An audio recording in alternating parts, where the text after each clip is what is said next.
With about 225 billion naira set to be offered by the Debt Management Office in Monday's bond auction, can Nigeria's fixed income market meet the government's borrowing appetite this year? Taiwo Adams, head brokerage services at Commercial Partners, joins me now to discuss this. Taiwo, thank you so much. It's a pleasure to have you on the show today. Thank you for having me. Well, I'm sure you already know this is your forte. The government's appetite for borrowing this year, of course, to meet that budget deficit. But then, of course, there's a question of the appetite of the market. We know we've seen rates trend lower. Portfolio managers, institutional investors do not have limited options in terms of where to put the cash. So, of course, the government has taken advantage of that. But just help us understand this appetite and how much the market can accommodate. Thank you very much. I mean, if you look at what has been happening in the fixed income market over this period, it's been really driven by the liquidity in the market. We've seen that first quarter this year was pretty much the most liquid quarter for this year. When we're looking at our liquidity projection for the entire year, it's looking like around 7.3 trillion. And like you said, there are limited options. So we think that the investors will still need to come back into the fixed income space. When you're looking at the bulk of the investors in the fixed income space, we're looking at the PFAs, who are the larger investors in this space, and they're heavily regulated and still have limited options. Given the macroeconomic headwinds that we're facing in Nigeria, the PFAs are not allowed to really delve into some of the real sectors. They're pretty much constrained to investing bulk of their funds in the fixed income space. So we still feel like, there's still going to be that appetite to invest in the fixed income space. However, I feel like, given the macroeconomic headwinds that we're facing and as liquidity continues to dwindle, I believe that investors will be looking to price, the government at a higher rate. But what are your forecasts on rate movement across the yield curve as the government opens new maturities, especially, I believe I saw one, was it sometime this week on the long end of the curve?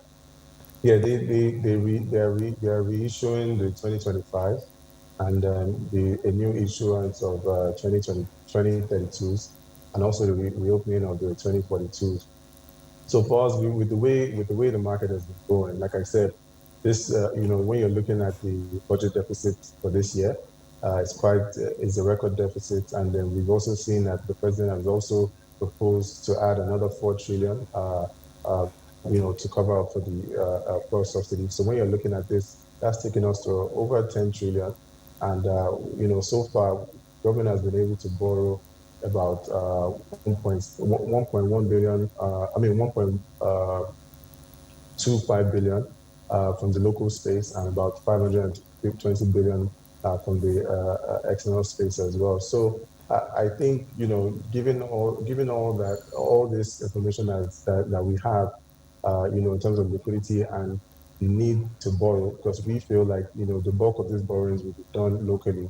I still feel like, investors are going to want to price government a little higher. So, in terms of expectations, I think we're going to be trending for the 2042s. We're looking at around 1290 to 13 levels, and the new issuance of 2032s, we're looking at around 1220 to about 1240 levels. And I think for the 2025, the reopening, we should be looking at around 9.10 to about 9.40 levels.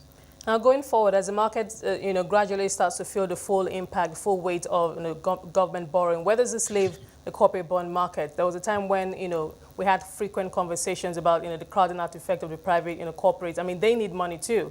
Exactly. I mean, especially at a time like this. So where does that leave the corporate bond market? What is the ratio in terms of, what's allocated to the government and, the space that the corporate bond market is playing right now? Yeah, ideally, I mean, the government always tries to, take that into consideration and not sort of like, crowd the corporates out.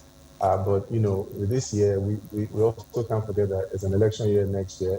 And then, Nigeria, we've seen that, there's been a lot of challenges when it comes to revenue. So I think the government will definitely need to borrow a lot more this year, and that may definitely affect the corporate space, which will mean that the corporates will need to, put a larger premium on some of their, put a larger premium on their own bonds, be able to get some cash from investors. So I think that's where the issue is going to be, because it's going to be sort of like competing with the government, which has always been the case, but I think that's going to be an issue going forward. Now, rates on instruments like commercial papers for the corporates. Can you give us an idea where the rates are? Yeah, I mean, commercial papers will, you're looking at where the treasury bills have been trading. Sort of just add that premium like about 150 to 200 basis point premium. As in some cases, maybe almost 300 basis points. So we're looking at around 7 to about 8% on those commercial papers.